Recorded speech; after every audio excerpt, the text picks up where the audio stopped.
compare this to like my last leader bike, which was my CBR 1000. My CBR 1000 was a great bike, but the suspension wasn't as good as this is. What up, everyone? It's your girl Supo, and you are watching Your Fast Life. Your Fast Life motorcycle channel. This is the 2016 Ninja ZX10R New Rider feedback live stream right here on Your Fast Life 2. What up? The after cartridge. So generally, with speaking, the only action that the fork is actually doing now is actual true suspension work. It's not trying to like fight the fluid and do suspension work at the same time. So you notice that immediately. Like if it has any imperfections, the suspension automatically accounts for that. So if it's a speed bump, you'll feel it, but it's not like to the point where like, man, it's just upset and unsettled the bike. It's like, okay, yeah, I felt that, but I can still do what I was doing. Wow, that's nice. So the other thing, let me take a quick look in the chat room here. I think we have some potential questions here. Is that something that do you feel like the bike is lacking in low end?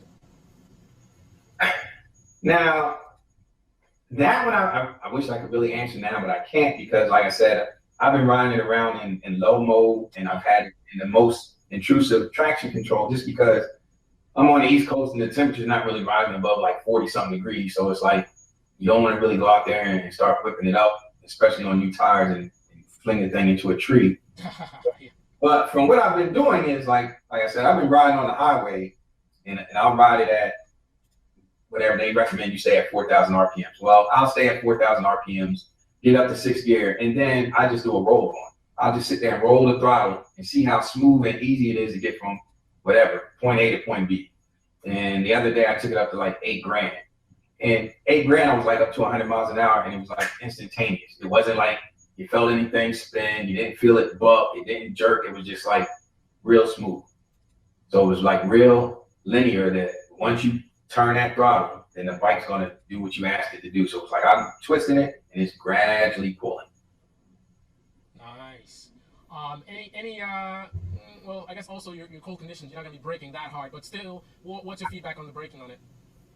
Other than that, the brakes are phenomenal. That was, I must say, like when I first brought this bike, that was the one thing that the mechanic that they had come out and go over the bike with me, he emphasized that for at least 30 minutes.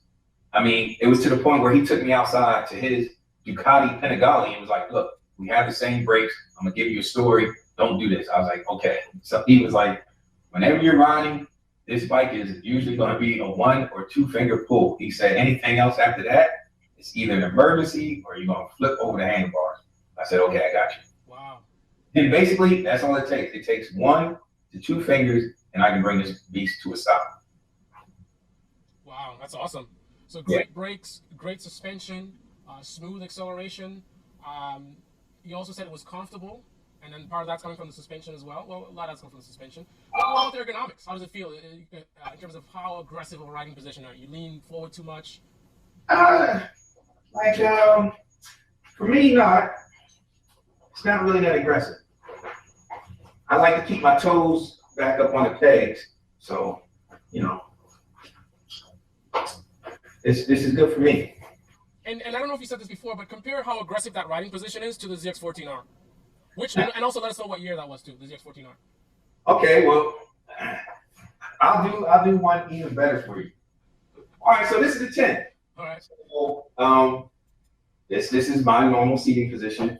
This is the lean over, which isn't bad.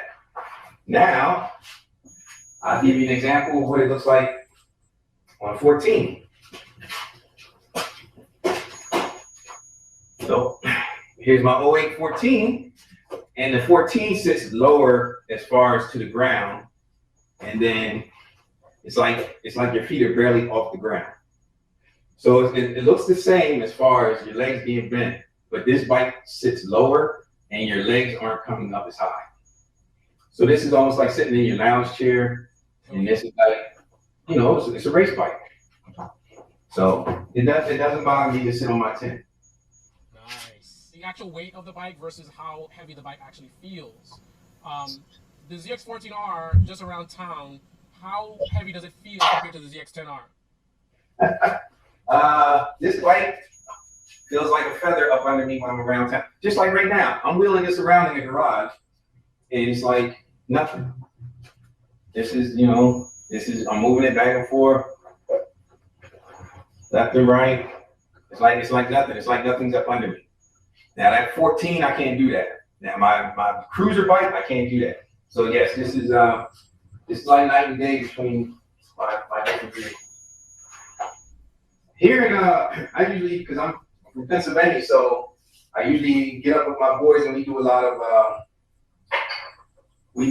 of back roads out toward like the mountains and things like that.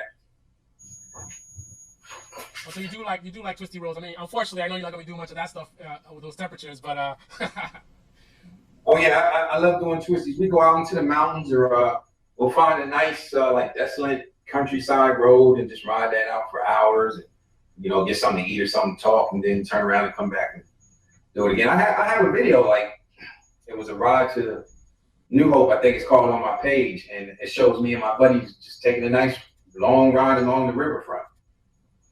What's the name of the video you said? A ride to New Hope.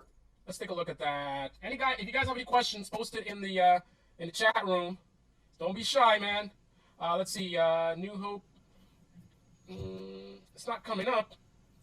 I see Chester County ride. I see Philly ride to Easton, cross Chesapeake Bay ride. It's the ride to Easton. Ride to Easton. Okay. It's New Hope for me. Let's take a look at a little bit of that. And any questions? Post them in the chat room. Come on. All right, here we go.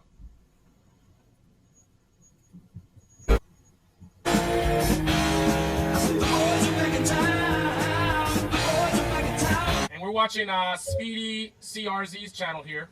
I don't want to get any copyright strikes on the song here, buddy. So I guess let's tell us what's going on here, where you guys are at. What kind of roads, like for people who don't know anything about these roads in this area, tell us what it's like. So we were going up to like Easton, but we were going way of New Hope. So basically, you come out 95, you go out Philadelphia up 95, and then you take the exit for New Hope. And it's a nice scenic route. Like in the spring and summertime, a lot of people come out there with their cars and motorcycles. And basically, you're running along the river. So you start right at the base of, like, when you leave Philadelphia, and you can ride that basically all the way up to, I think, almost New York or something. So we ride it all the way up till Easton, and then we usually turn around and come back. So the area is called Easton in Pennsylvania? Yes, Easton, but the road we were on, we were in New Hope, Pennsylvania. That actual road is in New Hope, Pennsylvania. Yeah, New Hope. This is your Fast Life motorcycle channel. This is not the Kawasaki channel. So we want to hear the full story on the bike, which, obviously manufacturers are going to focus on the positives, right? They don't want to focus on anything negative. So let's get the full story. Any negatives about the bike? Anything you don't like about the bike? I know you just got it. It's less than 80 miles, but still. It's not fast enough. It'll probably be fast enough once I put it in full power mode. Right now, I put in to say, I don't like this, or this right here irks me, or I wish they would have did this a little. Well, yes, there is one thing. When you're doing the dashboard stuff and you're doing your select and your select and your up and down and all that, sometimes it gets a little confusing. Like, say you go to the other side, you go to the right side and you're doing some setup stuff. To exit out of that and then go back to the regular, like, dash, sometimes it gets a little confusing and hung up. And then since they tried to sort of keep everything compacted and not put on a lot of extra dials and buttons and switches, there are some things that, like, when you're on the regular dash, say, like, if you want to reset your trip meter, or you want to reset your how many gallons of gas you use. So when you go through the up and down and the select button, then you have to basically hold the lap button, and that's your, like, third button you need to use with your selection key. And sometimes it's like you forget about it, because once you look down, you're like, oh, it's a lap button, so you're just automatically thinking you just use that when you're at the track or you want to see how fast you take to get from whatever, New York to Philly. But it actually has a second purpose, which is it helps control the dashboard too. So if they would have made that a little bit more easier or less complicated, I would have liked that. And in your video, you went over details of how to operate did you go over like the full, like how to go over the computers and stuff? I didn't go in full depth, but I basically took you from like going through the one dash over to the next, but I didn't tell them like, hey, if you want to change this, you have to like on your regular dash, if you want to reset everything, you have to use your lap button. And then there's actually a mode in the dash that if you just want to reset everything, there's a little button down there that says reset, and you can reset everything, and then you just have to rebuild it up. So that would be like anything you had stored in there, memory, whatever, it dumped it, and then you just rebuild it. Awesome. So now, what are your plans right now for your bike? So you have 3 bikes now, right? Right. So one bike is going to be sold. I'm going to keep my cruiser for my everyday run around town doing chores. If I need to grab groceries and stuff, that's going to be my touring bike. And this bike is basically to go out on country roads and have fun with my buddies and try to get a couple of.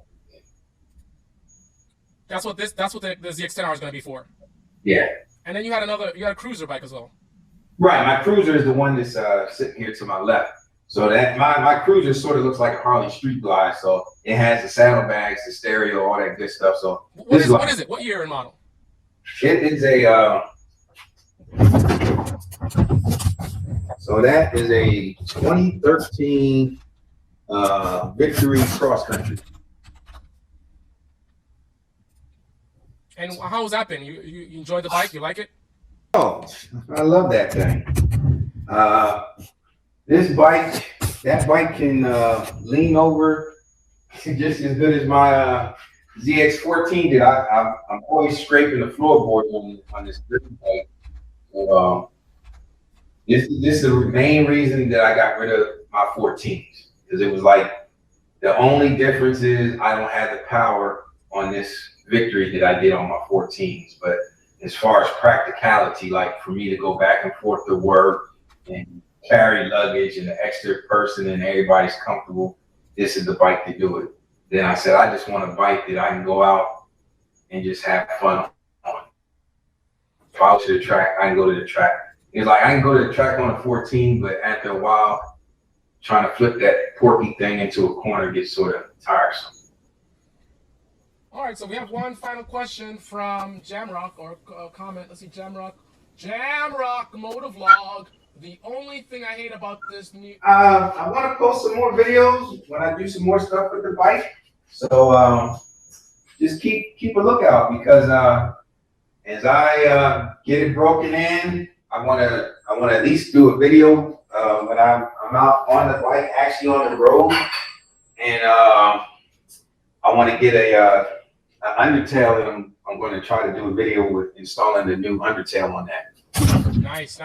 So bottom line, especially, I'm sending this out to all Team Green.